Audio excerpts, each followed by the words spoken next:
Hello friends, எல்லாம் எப்படி இருக்கீங்க? நல்லா இருக்கீங்களா? நான் ஃபைசல் பேசுகிறேன். இப்போ டைம் பார்த்தீங்கன்னா கரெக்டாக நைட்டு ஒரு 7 மணி ஆகிடுச்சு. மகரிப் தொழில் முடித்த உடனே இப்போ நான் எங்கே போகிறேன்னு பார்த்தீங்கன்னா, திடீர்னு நான் வந்து ஃபுஜைரா கிளம்பிட்டேன். அதுக்கு தான் தண்ணிலாம் வச்சுட்டேன், ரெடி பண்ணி வச்சுட்டேன். தண்ணிலாம் கிட்டத்தட்ட போகிறதுக்கே வந்து ஒரு 1.5 மணி நேரம் ஆகிடும், 1.25 மணி நேரம் ஆகிடும். தங்கச்சி வந்து துபாய்க்கு வந்திருக்காங்க. வந்து கிட்டத்தட்ட 1 மாதம் ஆச்சு. நான் போய் இடையில போய் பார்த்துட்டு வந்தேன். இப்போ திரும்பவும் நான் வந்து ஊருக்கு போகிறாங்க, போய் பார்த்துட்டு வரலான்னு சொல்லிட்டு இப்போ நான் கிளம்பிட்டேன். மற்ற பகலில் வந்து எனக்கு டைம் கிடைக்கல போகிறதுக்கு, அதனால தான் இப்போ வேலையெல்லாம் முடிச்சுட்டு இப்போ நான் கிளம்புறேன். அப்படியே வாங்க போய் பார்த்துட்டு வருவோம். போகிற வழியில் நைட்டு தான் இருக்கும், ஃபுல்லாக இருட்டாக இருக்கும். முடிஞ்சா ஏதாவது வீடியோ எடுத்து காமிக்கிறேன்.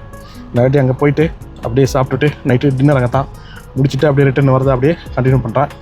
போகலாமா? பார்ப்போம். முன்னாடியே நம்ம வந்து டீ வாங்கிட்டு அப்படியே டீ சாப்பிட்டு நம்ம கிளம்பிடுறோம். முடிச்சா போகிற வழியில் ஏதாவது வேறு ஏதாவது கடை இருந்துச்சுன்னா அப்படின்னு அங்கே இருந்து அப்படி நான் உங்களுக்கு காமிக்கிறேன். ஓகே, வண்டியை நான் இங்கேயே போட்டேன். ஏன்னா டீ கடையில் வந்து ஃபுல்லாக வண்டி கூட்டமாக இருக்குது, இங்கே நிற்கக்கூடாது. ஏன்னா மேலே கேமரா இருக்குது. அதனால் நம்ம போய் ஒரு டீ வாங்கிட்டு அப்படியே கிளம்பிடுவோம்.